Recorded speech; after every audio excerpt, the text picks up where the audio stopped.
Today on Teuty's track analysis, we have the track of the day for May 9th, A Moment of Clarity by Billyrim. A Moment of Clarity is a mixed surface track primarily made from the bobsleigh block, but there are also sections of grass and road. There is also one turbo boost in the track. The track does have a GPS, and the GPS time is approximately 3/4 of a second faster than the author medal time. There are multiple finishes on the track and neither have a speed requirement, and I would never recommend taking the finish that is further away, and quite honestly I'm not sure why it even exists. As far as difficulty, I found some parts a little bit more challenging than others, but overall found the track to be pretty straightforward and would rate it a 6 out of 10.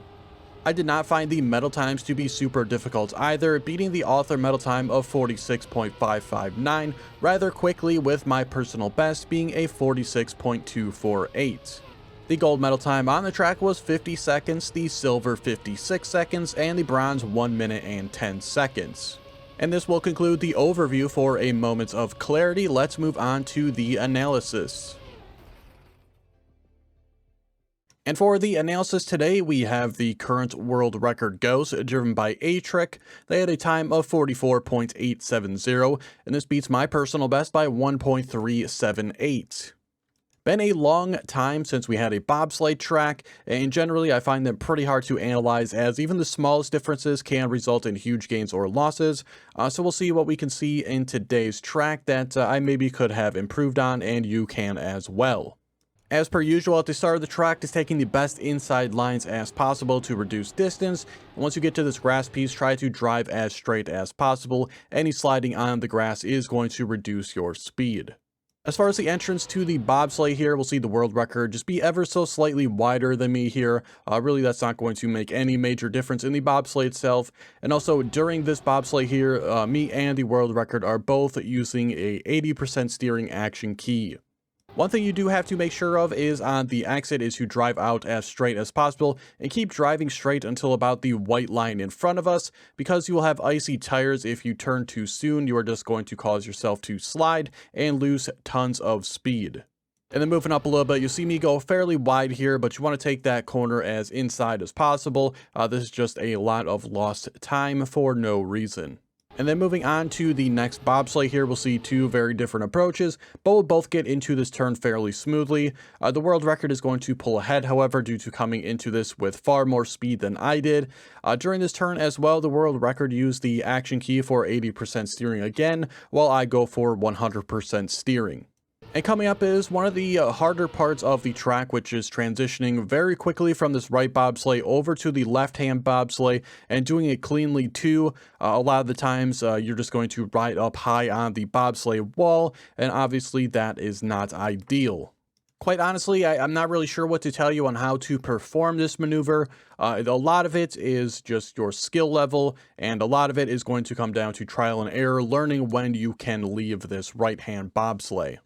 Once you're over to the other side here, 100% steering you want through that one. There's no more action keys for the rest of the track. On the exit here, you can see that I have to continue steering towards the right because my backside is slipping out. So I have to continue that right-hand turn in order to straighten out my car more, and that is going to cause me to lose some substantial distance. And coming up for the grass section, really not a ton can go wrong here. Just a fairly standard turn. But we can see here on the exits, the world record going wider to the right. This will allow them to do a longer speed slide into the next section.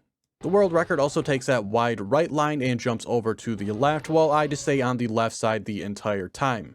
I'm not sure how much difference these two different approaches actually makes, but no matter what, you want to jump over to the left side because this will push you over nice and easy to the next right side bobsleigh.